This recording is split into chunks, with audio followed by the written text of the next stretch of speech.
இறைத்தூதர் ஸல்லல்லாஹு அலைஹி வஸல்லம் சொன்னார்கள், இந்த வானங்கள் பூமிகளை இறைவன் படைப்பதற்கு முன்னதாக 50,000 ஆண்டுகளுக்கு முன்னதாகவே மனிதர்களின் விதியை இறைவன் எழுதிவிட்டான்.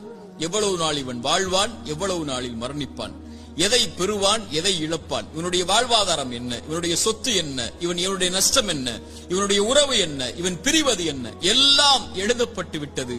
வானங்கள் பூமி படைப்பதற்கு 50,000 ஆண்டுகளுக்கு முன்னதாகவே தாயுடைய கருவறையில் அவன் இருக்கும் போதே மீண்டும் அதை உறுதிப்படுத்தினான்.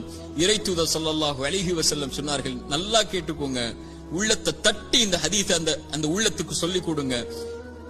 எந்த ஒரு உயிரும் இந்த உலகத்தில் இருந்து மரணிக்காது அதனுடைய வாழ்வாதாரத்தை முழுமையாக்காமல்.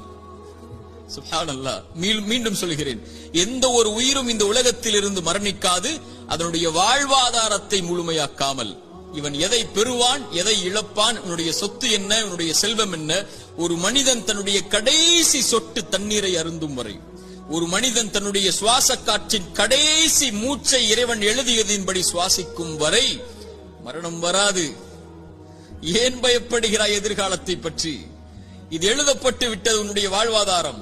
எதை பெறுவாய் என்று, எதை இழப்பாய் என்று, நீ செய்ய வேண்டியதெல்லாம் அதை நோக்கி நகர வேண்டியது மட்டும்தான். சோகம் வந்துவிட்டால், கவலை வந்துவிட்டால், இழப்பு வந்துவிட்டால், பிரிவு வந்துவிட்டால், இருட்டு அறையில் உட்கார்ந்து